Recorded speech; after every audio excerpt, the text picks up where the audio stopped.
अगर कोयले को हीरा बनना हो तो कोयले को कोयला होना तो मिटना ही पड़ता है। खतरा बहुत है, कोयले के लिए खतरा है। अगर हीरा बनेगा तो कोयला मिटेगा तो ही हीरा बनेगा। शायद ये आपको ख्याल में न हो कि हीरे और कोयले में जातिगत कोई फर्क नहीं। कोयला और हीरा एक ही तत्व। कोयला ही लंबे अरसे में हीरा बन जाता है। हीरे और कोयले में केमिकली कोई बहुत बुनियादी फर्क नहीं। लेकिन कोयला अगर हीरा बनना चाहे तो कोयला न रह सकेगा, कोयले को बहुत खतरा है।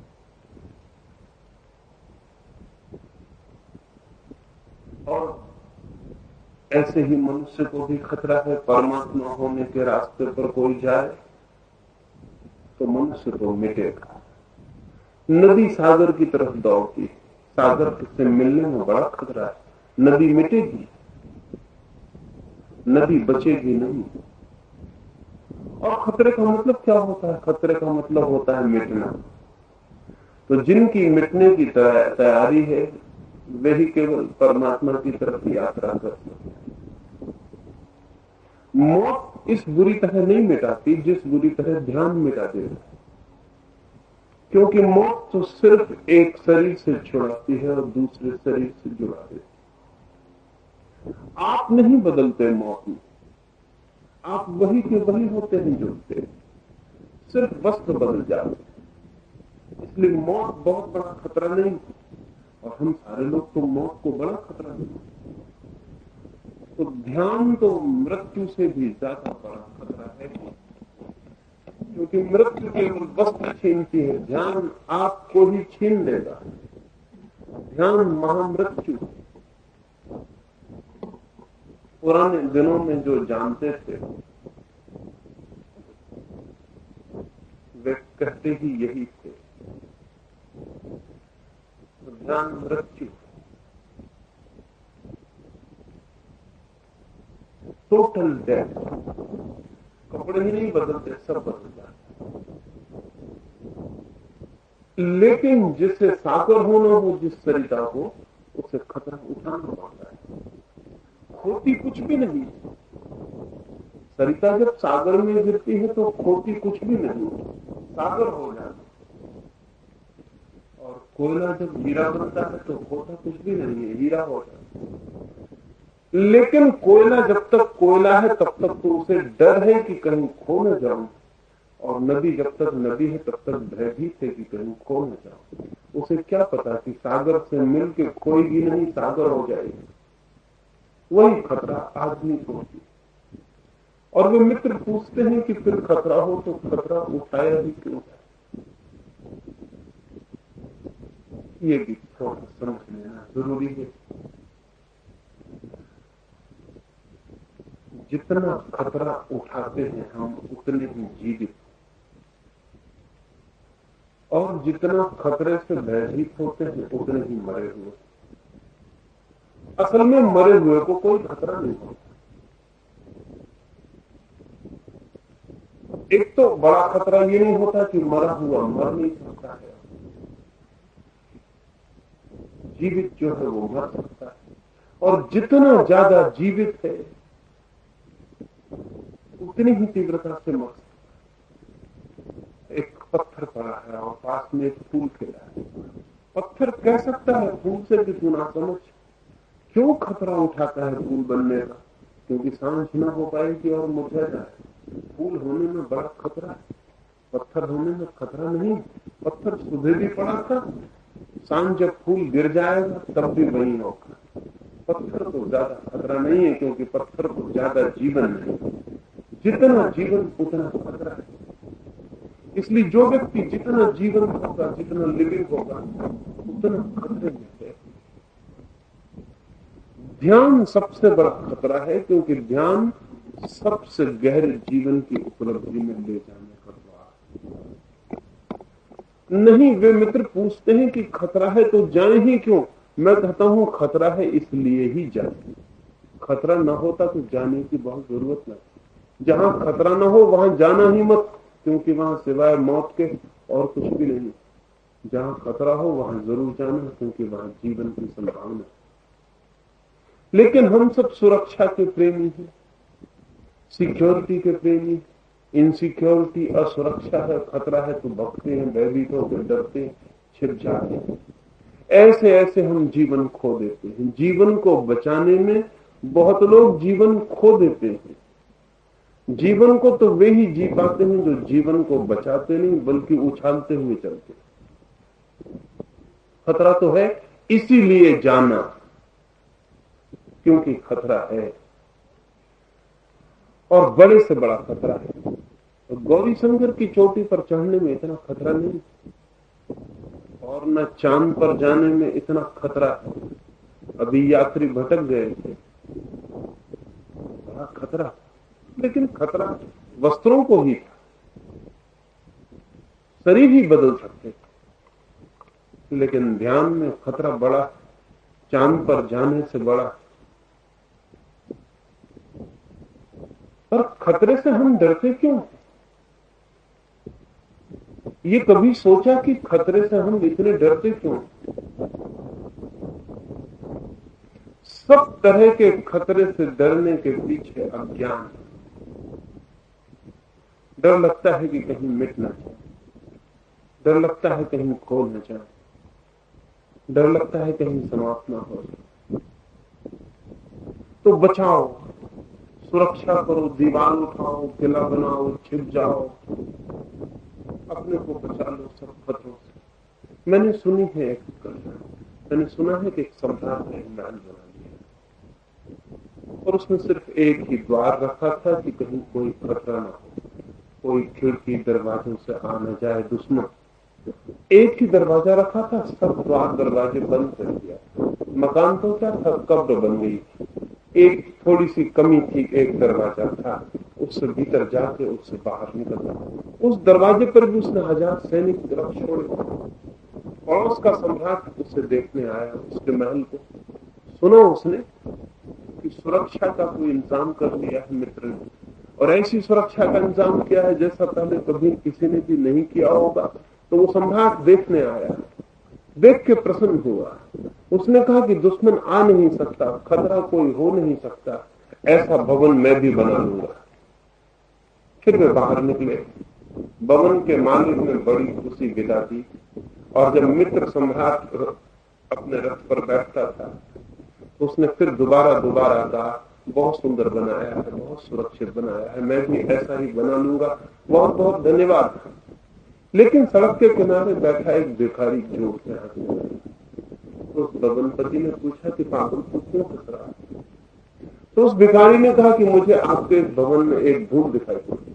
मैं यहाँ बैठा रहता हूँ, ये भवन बन रहा था तब से मैं सोचता हूँ कि कभी मौका मिल जाए आपसे कहने का तो बता दूं, एक भूल है। तो सम्राट ने कहा कौन सी भूल? उसने कहा ये जो एक दरवाजा है ये खतरा है, इससे और कोई भला न जा सके, किसी दिन मौत भीतर चली जाएगी। तुम ऐसा करो कि भीतर हो जाओ, ये दरवाजा भी बंद करवा दो, ईंटें जुड़वा दो, तुम बिल्कुल सुरक्षित हो जाओ, फिर मौत भी भीतर न आ सकी। वो सम्राट ने कहा पागल, आने की जरूरत ही न रहेगी, क्योंकि अगर ये दरवाजा बंद हुआ तो मैं मर ही गया, तो कब्र बन जाएगी। उस भिखारी ने कहा कब्र तो बन ही गई, सिर्फ एक दरवाजे की कमी रह गई। तो तुम भी मानते हो? उस भिखारी ने कहा कि एक दरवाजा बंद हो जाएगा तो ये मकान कब्र हो जाएगा। और सम्राट ने कहा मानता हूं। उसने कहा कि जितने दरवाजे बंद हो गए उतनी ही कब्र हो गई, एक ही दरवाजा और रह गया। उस भिखारी ने कहा कभी हम भी मकान में छिप के रहते थे, फिर हमने देखा कि छिप के रहना यानी मरना। और जैसा तुम कहते हो कि अगर एक दरवाजा और बंद करेंगे तो कब्र हो जाएगी, तो मैंने अपनी सब दीवारें भी गिरवा दी। अब मैं खुले आकाश के नीचे रह रहा हूं। अब जैसा तुम कहते हो सब बंद होने से मौत हो जाएगी, सब खुले होने से जीवन हो गया है। मैं तुमसे कहता हूं कि सब खुले होने से जीवन हो गया। खतरा बहुत, लेकिन सब जीवन हो गया। खतरा है, इसीलिए निमंत्रण, इसीलिए जाए। और खतरा कोयले को है, हीरे को है, खतरा नदी को है, सागर को है, खतरा आग को है, आपके भीतर जो परमात्मा है उसको नहीं। अब सोच लें, अपने को बचाना है तो परमात्मा को खोना पड़ता है, और परमात्मा को पाना है तो अपने को खोना। जीसस से किसी ने एक रात जाके पूछा था कि मैं क्या करूं तो उस ईश्वर को पा सकूं जिसकी तुम बात करते हो, तो जीसस ने कहा तुम कुछ और मत करो, सिर्फ अपने को खो दो, अपने को बचाओ मत। उसने कहा कैसी बातें कर रहे हैं आप, खोने से मुझे क्या मिलेगा? तो जीसस ने कहा जो खोता है वो अपने को पा लेता है, और जो अपने को बचाता है वो सदा के लिए खो लेता है।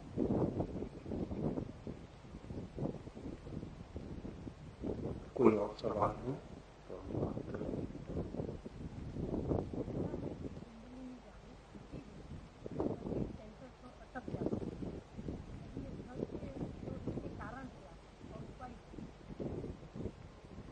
पूछा जा रहा है कि कुंडलिनी जागृत हो तो कभी कभी किन्हीं केंद्रों पर अवरोध हो जाता है, रुक जाती है, तो उसके रुक जाने का कारण क्या है, गति देने का उपाय क्या है? कारण कुछ और नहीं, सिर्फ एक है कि हम पूरी शक्ति से नहीं पुकारते, पूरी शक्ति से नहीं चलाते।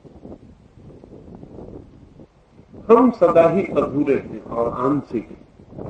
हम कुछ भी करते हैं तो आधा आधा ही हाथ करते ही करते हैं, हम कुछ भी पूरा नहीं कर पाते।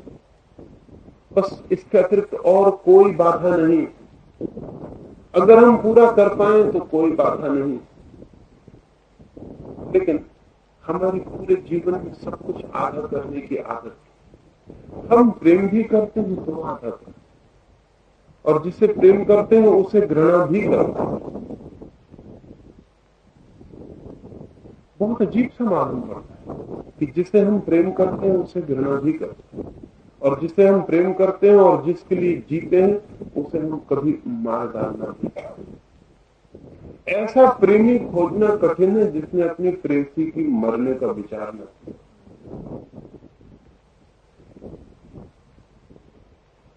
ऐसा हमारा मन आधा आधा विपरीत आधा चल रहा है।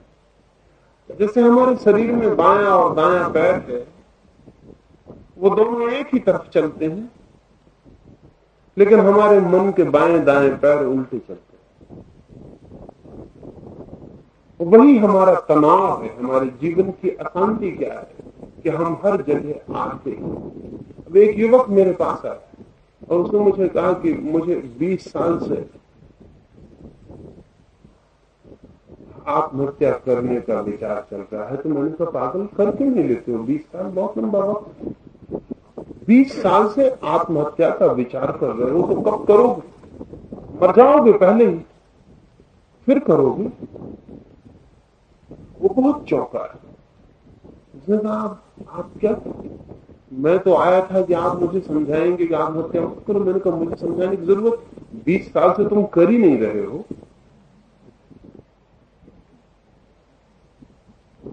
उसने कहा कि जिसके पास भी मैं गया वही मुझे समझाता है कि ऐसा कभी मत कर। मैंने कहा उन समझाने वालों की वजह से ही न तो तुम जी पा रहे हो और न तुम मर पा रहे हो। आधे आधे हो, या तो मरो या जियो। जीना हो तो फिर आत्महत्या का ख्याल छोड़ो और जी लो, और मरना हो तो मर जाओ, जीने का ख्याल छोड़ो। वो 2-3 दिन मेरे पास था। रोज मैं उससे यही कहता था कि अब तू जीवन का ख्याल मत कर, जब 20 साल से सोचा है मरने का तो मर ही जा।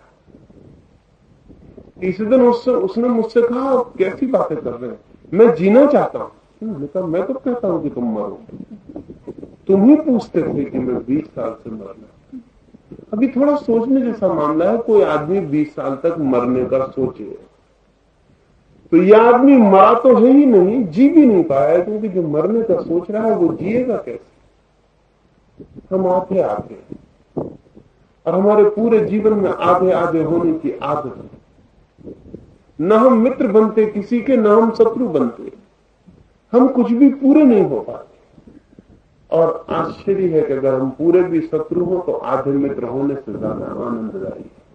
असल में पूरा होना कुछ भी आनंददायी है, क्योंकि जब भी व्यक्तित्व पूरा का पूरा उतरता है तो व्यक्तित्व में सोई हुई सारी शक्तियां शांत हो जाती, और जब व्यक्तित्व आपस में बढ़ जाता है, स्प्लिट हो जाता है, दो टुकड़े हो जाता है, तो हम आपस में भीतर ही लड़ते रहते हैं। अब जैसे कुंडली जागृत न हो, बीच में अटक जाए, तो उसका केवल एक मतलब है कि आपके भीतर जगाने का भी ख्याल है और जग जाए इसका डर है। आप चले भी जा रहे हैं मंदिर की तरफ और मंदिर में प्रवेश की हिम्मत भी नहीं। दोनों काम कर रहे हैं। आप ध्यान की तैयारी भी कर रहे हैं और ध्यान में उतरने का, ध्यान में छलांग लगाने का साहस भी नहीं जुटा पा रहे। तैरने का मन है, नदी के किनारे पहुंच गए और तट पर खड़े होकर सोच रहे, तैरना भी चाहते हैं, पानी में भी नहीं उतरना चाहते। इरादा कुछ ऐसा है कि कहीं कमरे में गद्दा तकिया लगा के उसमें लेट के हाथ पैर पर फड़ा तैरने का मजा मिल जाए तो ले नहीं, पर गद्दे तकिए पर तैरने का मजा नहीं मिल सकता। तैरने का मजा तो खतरे के साथ जुड़ा है। आधापन अगर है तो कुंडली में बहुत बाधा पड़ेगी। इसलिए अनेक मित्रों को अनुभव होगा कि कहीं चीज जाके रुक जाती है तो एक ही बात ध्यान में रखना, और कोई बहाने मत खोजना। बहुत तरह के बहाने हम खोजते हैं कि पिछले जन्म का कर्म बाधा पड़ रहा होगा, भाग्य बाधा पड़ रहा होगा, अभी समय नहीं आया होगा। ये हम सब बातें सोचते हैं। ये सब बातें कोई भी सच नहीं है। सच सिर्फ एक बात है कि आप पूरी तरह जगाने में नहीं लगे। अगर कहीं भी कोई अवरोध आता हो तो समझना कि छलांग पूरी नहीं ले रहे हैं, और ताकत से कूदना, अपने को पूरा लगा देना, अपने को समग्री भूत छोड़ देना, तो कोई किसी केंद्र पर, किसी चक्र पर कुंडली रुकेगी नहीं। वो तो एक क्षण में भी पार कर सकती है पूरी यात्रा, वो वर्षों भी लग सकते हैं। हमारे अधूरेपन की बात तब, अगर हमारा मन पूरा हो तो अभी एक क्षण में भी सब हो सकता है। कहीं भी रुके तो समझना कि हम पूरे नहीं हैं, तो पूरा शांत देना और शक्ति लगा, और शक्ति का अनंत सामर्थ्य हमारे भीतर है। हमने कभी किसी काम में कोई बड़ी शक्ति नहीं लगाई। हम सब ऊपर ऊपर जीते हैं। हमने अपनी जड़ों को कभी पुकारा ही नहीं, इसीलिए बाधा पड़ सकती है। और ध्यान रहे, और कोई बाधा नहीं।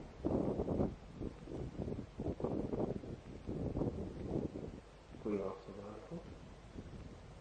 मन में जब इंसान पैदा होता है, भूख प्यास की और नींद की प्यास जन्म से ही होती है। प्रभु की प्यास जन्म से इंट्रोडक्शन में होता है, कुछ बताए बिना या कोई तकलीफ जिंदगी में आती है, पीछे डायरेक्ट नहीं होती।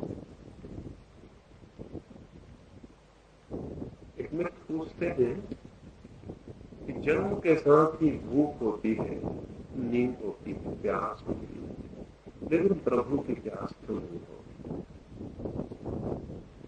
इस बात को थोड़ा समझना होगी। प्यास तो प्रभु की भी जन्म के साथ ही होती है, लेकिन पहचानने में बड़ा समय लगता है। जैसे उदाहरण के लिए, बच्चे सभी सेक्स के साथ पैदा होते हैं, लेकिन पहचानने में 14 साल लग जाते। काम की, सेक्स की भूख तो जन्म के साथ ही होती है, लेकिन 14-15 साल लग जाते उसकी पहचान आने। और पहचान आने में 14-15 साल क्यों लग जाते? प्यास तो भीतर होती, लेकिन शरीर तैयार नहीं होता। 14 साल में शरीर तैयार होता है।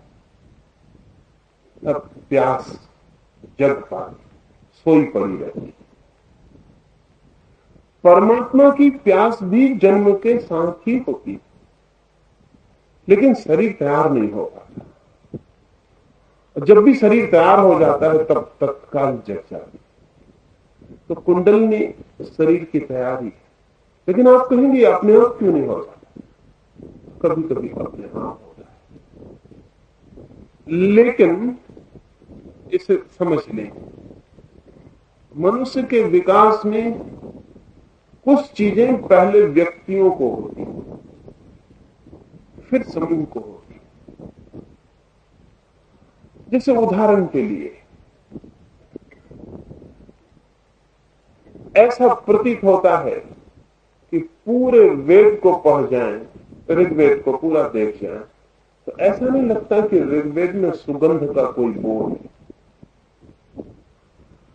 ऋग्वेद के समय के जितने शास्त्र हैं सारी दुनिया में, उनमें कहीं भी सुगंध का कोई भाव नहीं।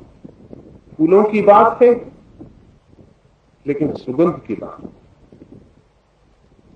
तो जो जानते हैं वो कहते हैं कि ऋग्वेद के समय तक आदमी का सुगंध की जो प्यास है वो जाग नहीं पाई। फिर कुछ लोगों को जागी। अभी भी सुगंध मनुष्यों में बहुत कम लोगों को ही अर्थ रखती, बहुत कम लोगों। अभी सारे लोगों में सुगंध की इंद्री पूरी तरह जाग नहीं पाई। और जितनी विकसित कौमें हैं उतनी ज्यादा जाग गई, जितनी अविकसित कौमें हैं उतनी कम जागी। कुछ तो कबीले अभी भी दुनिया में ऐसे हैं जिनके पास सुगंध के लिए कोई शब्द नहीं। पहले कुछ लोगों को सुगंध का भाव जागा, फिर वो धीरे धीरे गति की और वो कलेक्टिव माइंड, सामूहिक मन का हिस्सा बना। और भी बहुत सी चीजें धीरे धीरे जागी जो कभी नहीं थी, एक दिन था कि नहीं थी। रंग का बोध भी बहुत हैरान करने वाला। अरस्तु ने अपनी किताबों में 3 रंगों की बात की।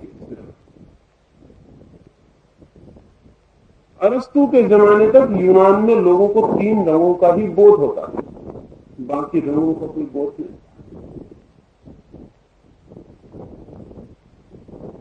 फिर धीरे धीरे बाकी रंग दिखाई पड़ने शुरू हुए, और अभी भी जितने रंग में दिखाई पड़ते हैं उतने ही रंग हैं ऐसा मत समझ लेना। रंग और भी हैं, लेकिन अभी बोध नहीं जगा। इसलिए कभी LSD या मैस्कलिन या भंग या गांजा के प्रभाव में बहुत से और रंग दिखाई पड़ने शुरू हो जाते हैं जो हमने कभी भी नहीं देखे।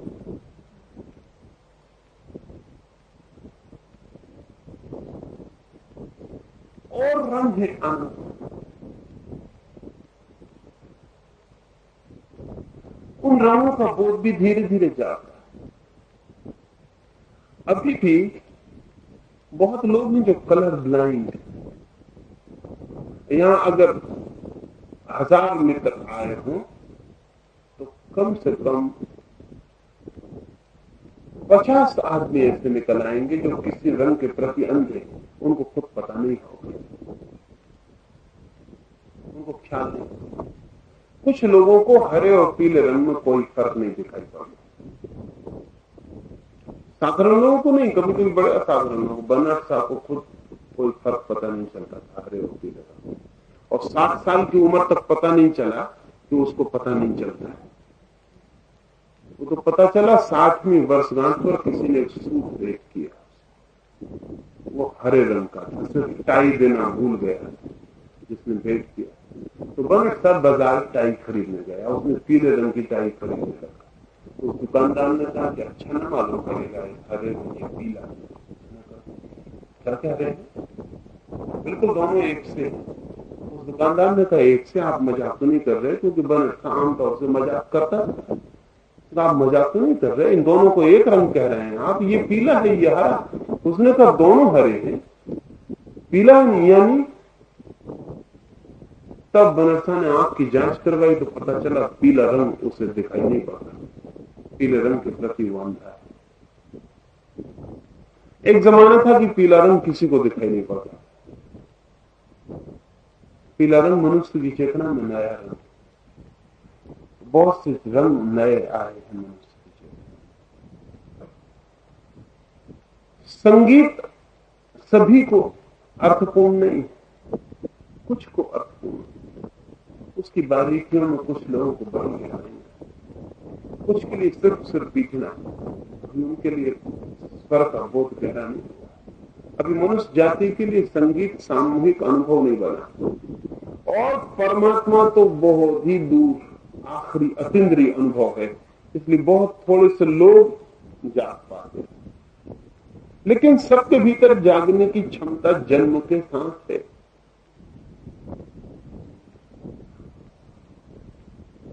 लेकिन जब भी हमारे बीच कोई एक आदमी जाग जाता है,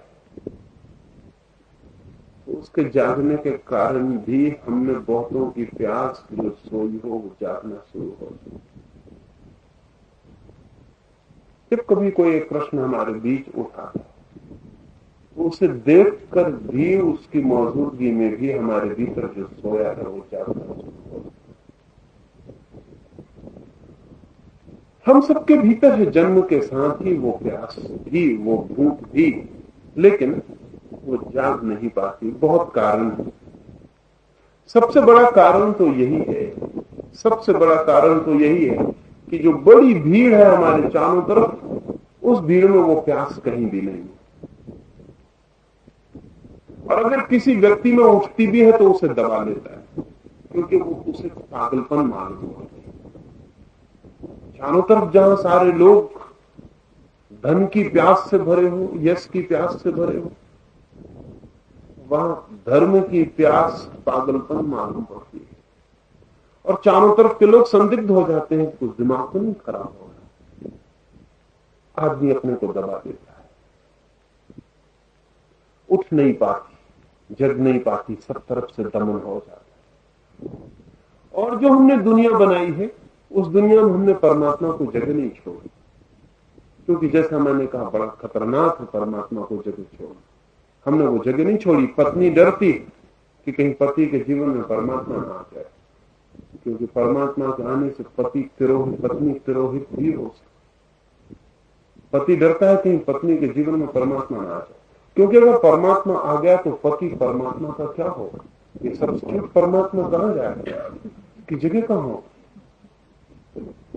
हमने जो दुनिया बनाई है उसमें परमात्मा को जगह नहीं रखी, और परमात्मा वहां डिस्टर्बिंग साबित होगा। वो अगर वहां आता है तो वहां गड़बड़ होगी, गड़बड़ सुनिश्चित है।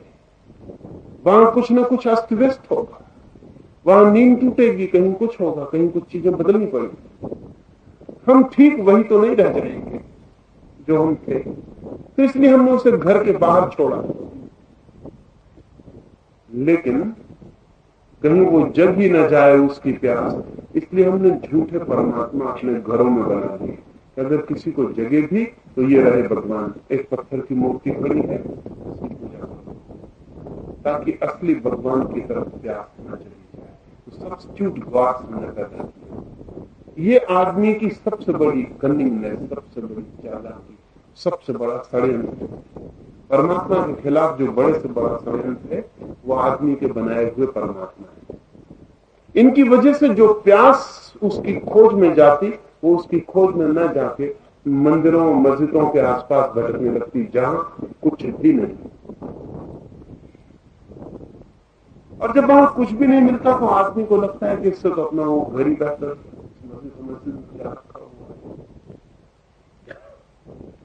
मंदिर मस्जिद हो आता है, घर लौट आता है। उसे पता नहीं कि मंदिर मस्जिद बहुत धोखे की ईजाद। मैंने तो सुना है कि एक दिन शैतान ने लौट के अपनी पत्नी को कहा कि अब मैं बिल्कुल बेकार हो गया, अब मुझे कोई काम ही ना। उसकी पत्नी बहुत हैरान हुई, जैसे कि पत्नियां हैरान होती हैं अगर कोई बेकार हो जाए। उसकी पत्नी ने कहा आप और बेकार, लेकिन आप कैसे बेकार हो गए? आपका काम तो शाश्वत है, लोगों को बिगाड़ने का काम तो सदा चलेगा, ये बंद तो होने वाला नहीं। ये कैसे बंद हो गए? आप कैसे बेकार हो गए? उस शैतान ने कहा मैं बेकार बड़ी मुश्किल से हो गया, बड़े अजीब ढंग से हो गया। मेरा जो काम था वो मंदिर और मस्जिद, पंडित और पुजारी कर दे, मेरी कोई जरूरत नहीं। आखिर भगवान से लोगों को भटका जाता है। अब भगवान की तरफ कोई जाता ही नहीं, बीच में मंदिर खड़े हैं वहीं भटक जाता है। हम तक कोई आते नहीं मौका कि हम भगवान से भटकाएं।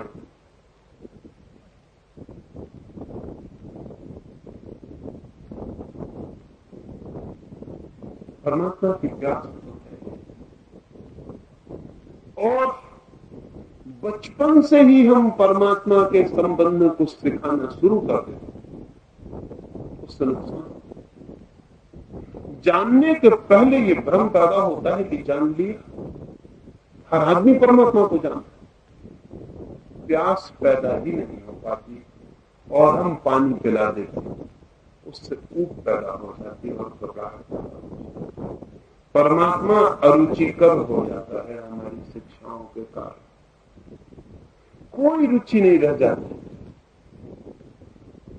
और इतना ठूक देते हैं दिमाग को, ऐसा स्टफ कर देते हैं गीता, कुरान, बाइबल से, महात्माओं से, साधुओं, संतों से, वाणियों से इस बुरी तरह सिर भर देते हैं कि मन ये होता है कब इससे छुटकारा हो। तो परमात्मा तक जाने का सवाल। हमने जो व्यवस्था की है वो ईश्वर विरोधी है, इसलिए प्यास बड़ी मुश्किल हो गई। और अगर कभी उठती तो आदमी फौरन पागल मालूम हो गया। तत्काल पता चलता है कि आदमी पागल हो गया, क्योंकि वो हम सबसे भिन्न हो जाता है। वो और ढंग से जीने लगता है, वो और ढंग से श्वास लेने लगता है, सब उसका तौर तरीका बदल जाता है। वो हमारे बीच का आदमी नहीं रह जाता, वो स्ट्रेंजर हो जाता, वो अजनबी हो जाता। हमने जो दुनिया बनाई है वो ईश्वर विरोधी है, बड़ा पक्का षड्यंत्र। और अभी तक हम सफल ही रहे हैं, अभी तक हम सफल ही हुए चले जा रहे हैं। हम ईश्वर को बिल्कुल बाहर कर दिए, उसकी ही दुनिया से हमने उसे बिल्कुल बाहर किया और हमने एक जाल बनाया है जिसके भीतर उसके घुसने के लिए हमें कोई दरवाजा नहीं छोड़ा।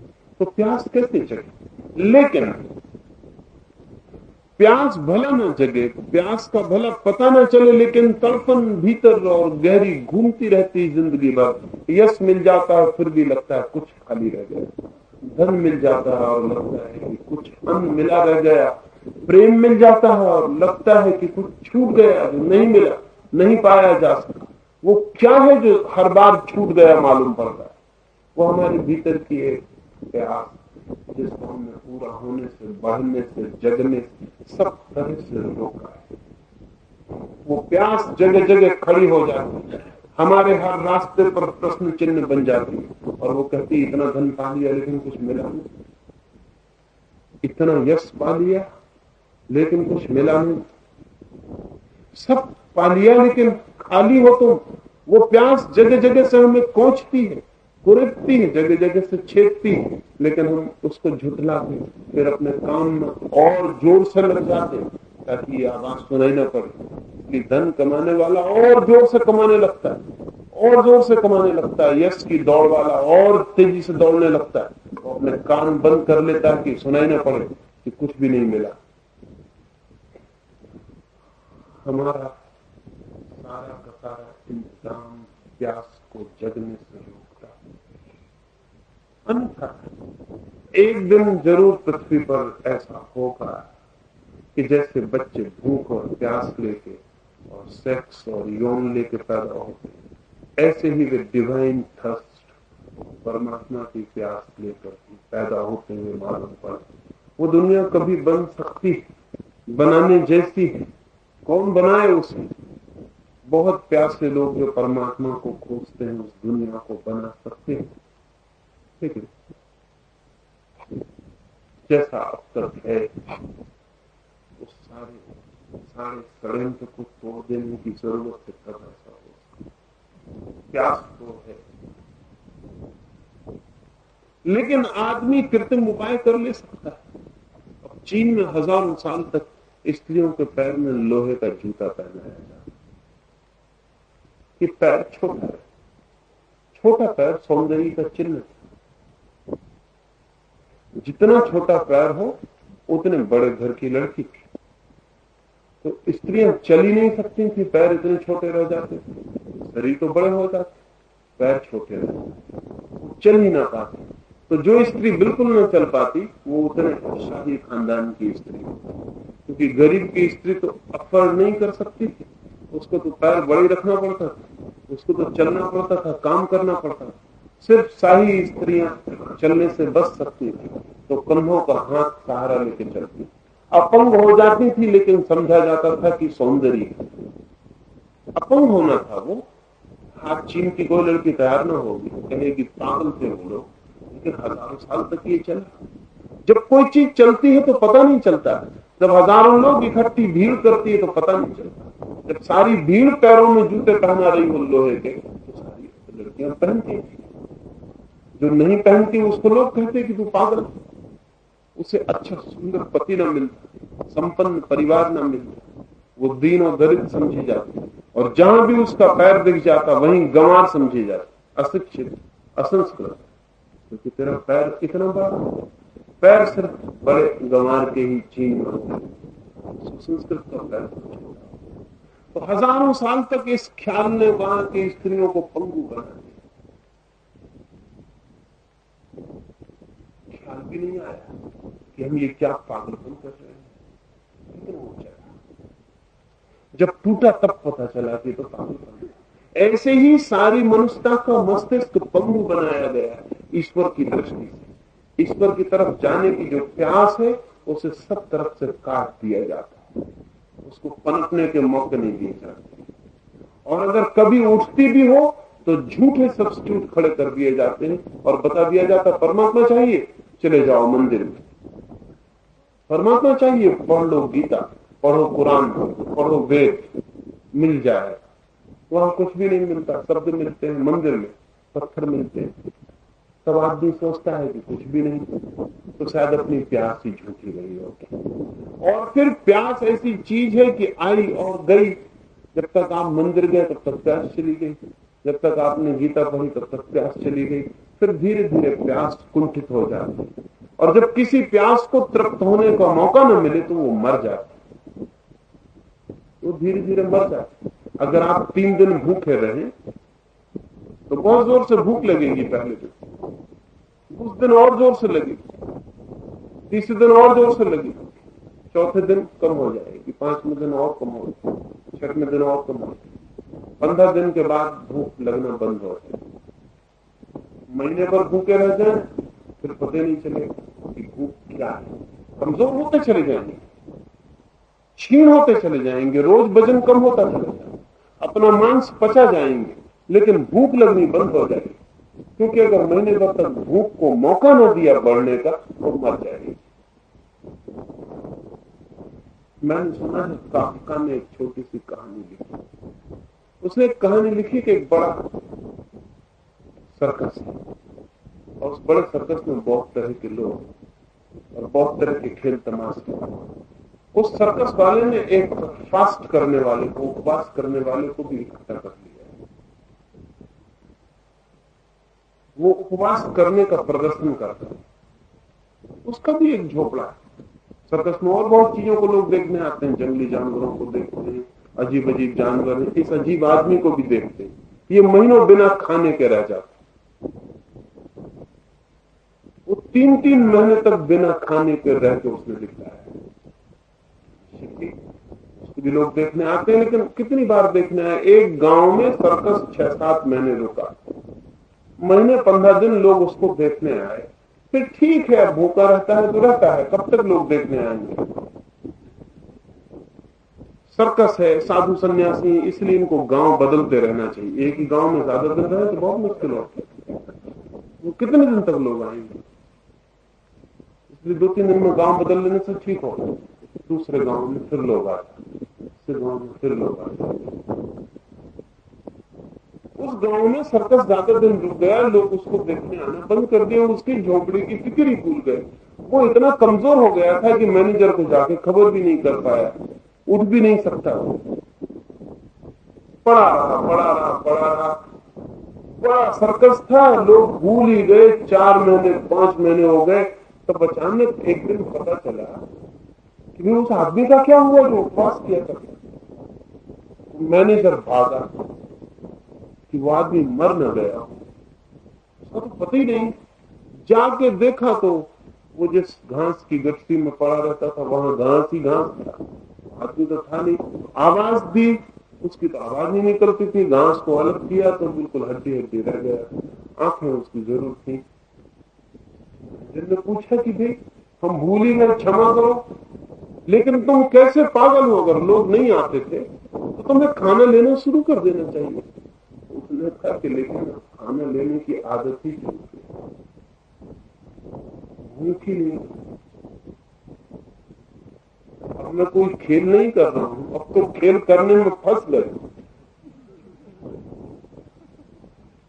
तू खेल नहीं कर रहा लेकिन अब भूख ही नहीं। अब मैं जानता ही नहीं कि भूख क्या, भूख कैसी चीज है, वो मेरे भीतर होती है। क्या हो गया है साथ में? लंबी भूख व्यवस्था से की जाए तो भूख, परमात्मा की भूख को हम चढ़ने लगे, क्योंकि परमात्मा से ज्यादा डिस्टर्बिंग फैक्टर कुछ और नहीं हो सकता। इसलिए हमने इंतजाम किया, हम बड़े व्यवस्था से प्लान उसे रोके हुए सब लफ्ज कि वो कहीं से भीतर ना आ जाए, अन्यथा हर आदमी प्यास होगा। और अगर उसे जगाने की सुविधा दी जाए तो धन की प्यास, यश की प्यास तिरोहित हो जाए, वही प्यास रह जाए। और भी एक कारण है कि या तो परमात्मा की प्यास रहे और या फिर दूसरी प्यास में रहे, सब साथ में रहे। इसलिए इन प्यासों को, धन की, यश की, काम की, इन प्यासों को बचाने के लिए परमात्मा की प्यास, अगर उसकी प्यास जगेगी तो सभी को तिरोहित करने के लिए, समाहित करने के लिए, वो अकेले ही रह जाएगी। परमात्मा बहुत ईर्ष्यालु, वो जब आता है तो बस अकेला ही रह जाता है, फिर वो किसी को टिकने नहीं देता। जब वो आपको अपना मंदिर बनाएगा तो वहां छोटे मोटे देवी देवता और न टिकेंगे कि कई रखे हुए, हनुमान जी भी वहीं विराजमान है और देवी देवता भी विराजमान, ऐसा परमात्मा न टिकने देगा। जब वो आएगा तो सब देवी देवताओं को बांध, वो अकेला ही विराजमान हो जाता है। बहुत ही ईर्ष्यालु है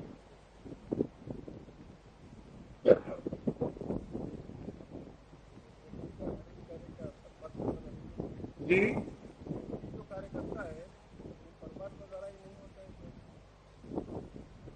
ये सवाल ठीक पूछा है कि व्यक्ति जो कार्य करता है वो परमात्मा ही द्वारा नहीं होता है। जब तक करता है तब तक नहीं होता, जब तक व्यक्ति को लगता है मैं कर रहा हूं तब तक नहीं होता। जिस दिन व्यक्ति को लगता है मैं हूं ही नहीं, हो रहा है, उस दिन परमात्मा का हो। जब तक डूइंग का ख्याल है कि कर रहा हूं तब तक नहीं। जिस दिन हैपनिंग हो जाती, हो रहा है, हवाओं से पूछें कि बह रही हो, हवाएं कहेंगी नहीं, बहाई जा रही। वृक्षों से पूछो बड़े हो रहे हो, वो कहेंगे नहीं, बड़े किए जा रहे। सागर की लहरों से पूछो तुम ही तट से टकरा रही हो, वो कहेंगे नहीं, बस टकराना हो रहा। तो परमात्मा का होगा। आदमी कहता है मैं कर रहा हूं, बस वहीं से बात अलग होता है, वहीं से आदमी का अहंकार घेर लेता है, वहीं से आदमी अपने को अलग मान के खड़ा होता है। जिस दिन आदमी को भी पता चलता है कि जैसे हवाएं बह रही हैं और जैसे सागर की लहरें चल रही हैं और वृक्ष बड़े हो रहे हैं और फूल खिल रहे हैं और आकाश में तारे चल रहे हैं, ऐसा ही मैं चलाया जा रहा हूं। कोई है जो मेरे भीतर चलता और कोई है जो मेरे भीतर बोलता है। मैं अलग से कुछ भी नहीं हूं, बस उस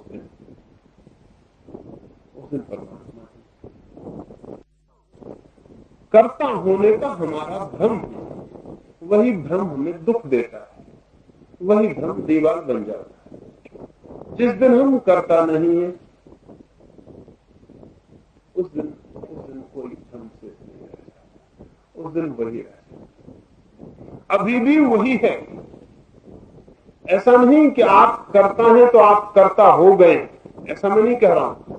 जब आप समझ रहे हैं कि मैं करता हूं तो सिर्फ आपको भ्रम है, अभी भी वही है, लेकिन आपको उसका कोई पता नहीं। हालत बिल्कुल ऐसी जैसे आप रात सो जाएं आज नारगोल में और रात सपना देखें कि कलकत्ता पहुंच गए। कलकत्ता पहुंच नहीं गए, कितने सपना देखे हैं नारगोल में, लेकिन सपने में कलकत्ता पहुंच गए।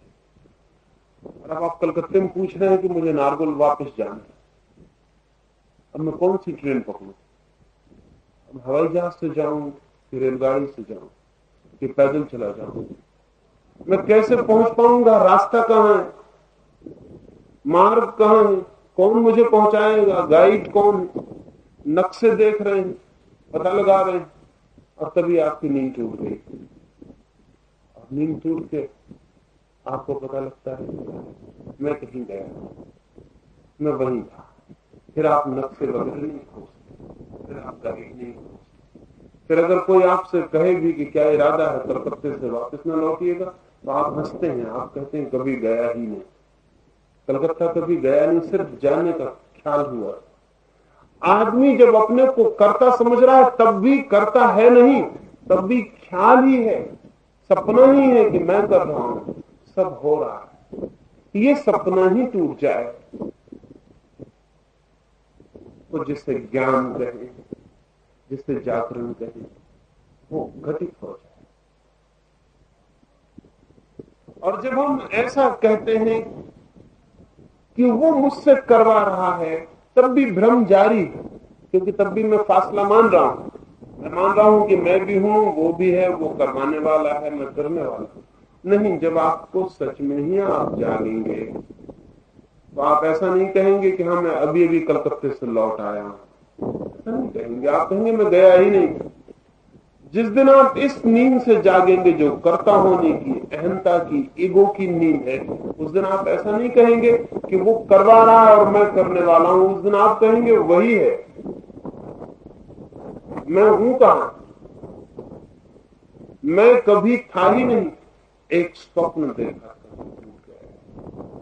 और स्वप्न हम जीवन जीवन तक देख सकते हैं, अनंत जन्मों तक देख सकते हैं। स्वप्न के देखने का कोई अंत नहीं, कितने ही स्वप्न देख सकते। और स्वप्नों का बड़े से बड़ा मजा तो यह है कि जब आप स्वप्न देखते हैं तब वो बिल्कुल सत्य होते हैं। आपने बहुत बार सपने देखे, रोज रात देखते हैं, रोज सुबह जानते हैं कि सपना था, झूठा। फिर आज रात देखेंगे जब, तब ख्याल ना आएगा कि सपना झूठा, फिर जचेगा कि बिल्कुल ठीक है। फिर सुबह कल जाग के कहेंगे कि झूठा। कितनी कमजोर है स्मृति। सुबह उठ के कहते हैं सब सपने झूठे, रात फिर सपने देखते हैं और सपने में वे फिर सच हो जाते। वो सारा बोध जो सुबह हुआ था फिर खो गया। निश्चित ही वो कोई गहरा बोध ना था, ऊपर ऊपर हुआ था, गहरे में फिर वही भ्रांति चल रही। ऐसे ऊपर ऊपर हमें बोध हो जाते। कोई किताब पढ़ लेता और उसमें पढ़ लेता है कि सब परमात्मा करवा रहा है, एक क्षण को ऊपर से एक बोध हो जाता है कि मैं करने वाला नहीं, परमात्मा करवा रहा है।